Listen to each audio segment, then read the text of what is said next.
Hey everybody, welcome to You Know TED. One of the reasons I started this channel is because I mentor a lot of new business owners, but I wanted to do it at scale. So today I'm going to dip into my Mentee mailbag and answer some of the top questions I've been asked over the last 6 months. The last one answers how I've been able to thrive through 3 recessions, so be sure to watch until the end to see what I have to say about that. Before we begin, remember to like, subscribe, and share this video. It really helps me build better content for you in the future. Here we go. Mentee mailbag question number 1. Hiring in-house versus contractors. When to make the switch and how to ensure in-house will be as good as contractors. So in-house staff means W-2 in the United States and contractors are 1099s. So first, I'll talk about what we used to do versus what we do now. So in the past, we actually always used in-house staff because it was typically, quite frankly, cheaper than contractors. There was more control that we had over what the schedule was. We could shape and mold them as we saw fit. And they were, quite frankly, a little bit more reliable because contractors could do kind of whatever they wanted. The cons were that cash flow can be impacted. We have to pay them even if there is no work. There are more costs associated with like income taxes, benefits versus contractors. Typically, yes, they're a bit more costly. We control a little bit less of their time. They come as is, meaning their expertise is such they're not looking to train. We're not paying for the training. And it's a little bit less reliable because if they want to go off and travel and not work for the month, well, you're kind of SOL. The pros, however, are that you only pay when you need them. They have to pay their taxes and benefits. And if they don't work out after a project, well, we're not tied to them. Now, since COVID, it's been a bit more of a mixed bag. People, we found out, wanted more freedom. So we became a little bit more relaxed. For us, it was so long as you could bring the results, we were good with it. And it opened us up actually to have a fully distributed team and everyone kind of works remote now. In-house or full-time has been more for the core parts of our business that has recurring revenue. At the end of the day, I would say figure out your financials first and see what you can afford. Make sure your margins work for either scenario. Key people, for us, we still keep them all in-house, but we treat contractors just like we do in-house. We'll bring them in, Christmas parties, all that kind of stuff. And we're now really okay with the flexibility and learning to roll with it. Okay, Mentee mailbag question number 2. How do you deal with shiny object syndrome? That is a great question because as entrepreneurs, we're all very creative, but we're kind of lazy and a little distracted. Not even a little, a lot distracted. So shiny object syndrome can be good and bad. The good, it gives you creative ideas to tackle a problem. But the bad is that it can be an excuse to never get shit done. So first thing I do is I go back to the goals I've set out either in my vision board or what's in my VTO, the Vision Traction Organizer. That's from a book called Traction by Gino Wickman. The system is called EOS, or Entrepreneur's Operating System. I'll put the link below for you so you can check it out. But basically it's my goals. So then I kind of weigh the shiny object and ask, is this helping me get closer to reaching my goal or farther away from it? If it's closer, we do it. If it's not, then obviously we don't do it. However, there's a lot of the times where it's the, I don't really know. Then we park it for a bit and see down the line if it might help and ultimately get back to what we're doing. The most important thing for me is to make sure I check myself when this happens. Sometimes I don't know if I've gone down that path and I need someone on my team to call me out on it. I've had mentors and coaches who've also done that. So having a third party validate and actually give you the right feedback is very, very important. All right, last one, Mentee mailbag question number 3. Have you experienced a recession or slowdown in your business? And how did you pivot and manage the changes? I started this business in the room above my parents' garage in 2002, right after 9/11. Then I went through a Great Recession and then we excelled over COVID. So I've gone through 3 of these and each time's a little bit different, but also kind of the same. So I'm going to start with what happened in 2002. We were new kids on the block. 9/11 had just happened. So budgets were tight, meaning it was easy for us to pick off clients who worked for more established and thus more expensive competitors. We did basically whatever anyone asked of us and we did it faster and cheaper than anyone else.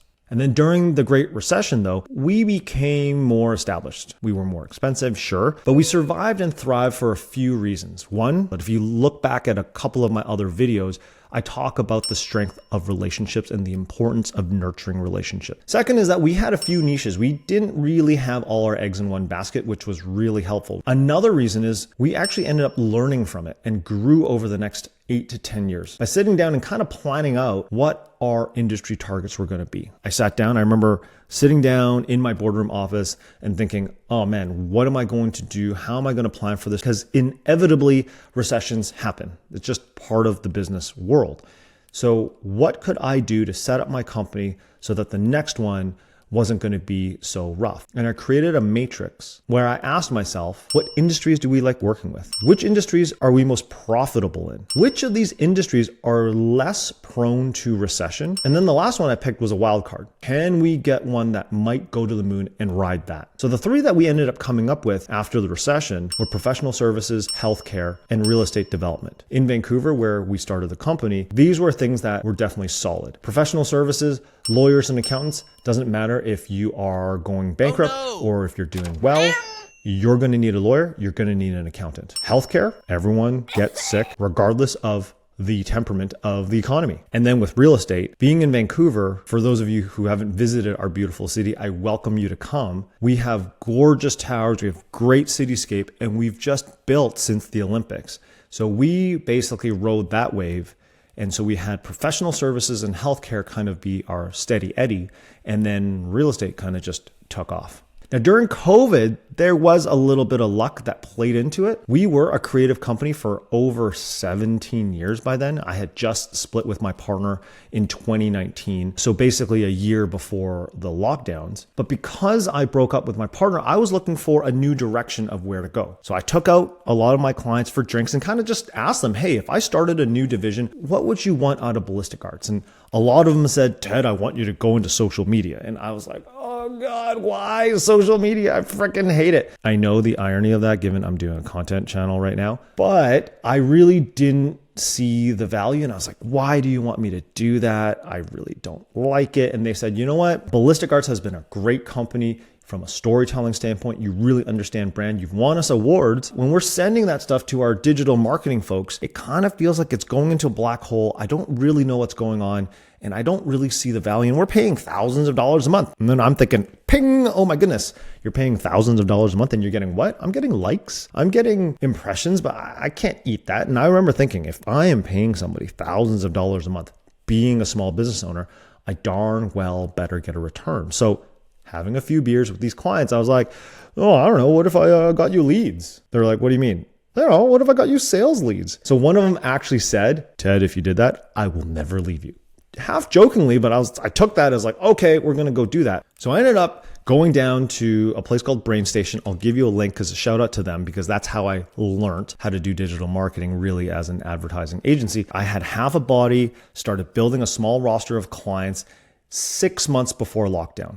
And then at the beginning of 2020, we put out a newsletter. Sure, it was a little clickbaity, but it said Ballistic Arts is dead or something like that, and long live Ballistic Arts. It was basically saying that the way that we did business before is no longer, and we are going to help companies get sales leads. And man, it was insane the response that we got because people that I've known for years who we kind of outgrew as a creative agency because our fees were going up came to us and go, you know what? I don't have tens of thousands of dollars to spend on a new website, but I got, a few grand here and there that I'll spend and pay you monthly to actually help us get leads. And that really opened the door. And when the lockdowns happened and then government monies came in and people were like, I don't know what to do, but I got this check from the government. Can you help me?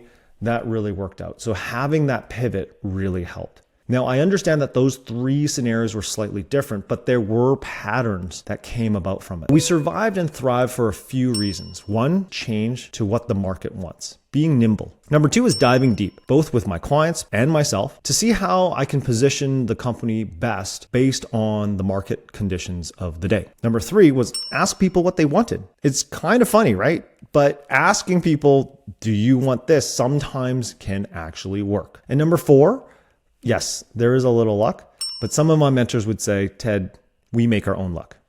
So take it for what you will. And there you have it.